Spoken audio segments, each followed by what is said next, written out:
तो hello besties welcome to our new mini blog.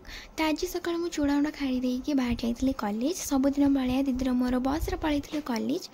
College गलापर लगातार 2टा class कर सारापर मत बहुत ही बोर लगे।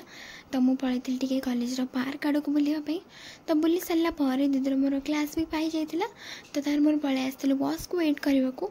तो बस भी आसी जाता। तो दिजण सीट नहीं पलि आसलु घर को। तो घर को आस सारापर मामा मत आने गोटे ताल सजर यहाँ गोटे कौन। तो जो मैंने खाई से मैंने कमेंट करी कहतु। तापर घर को आसला आम टे कॉलेज आसिक फास्ट लंच कर देलु। तो लंच रे आम खाई पखाड़ भात। जेहेतु आम दिजण को पखाड़ बहुत ही भल लगे तो दिजण आगे पखाड़ खाई देलु। तापर संध्यार आम खाई बरा सहित आलू कषा। तो दिजण तक पेटे खाई सारापर देखो ये दीदी केमती कोल्ड कॉफी पीऊँगी से भी एका एका मत दौनी। तो राति डिनर आम खाई सोया चिली सह रुटी रही। देखा नेक्स्ट ब्लॉग रे।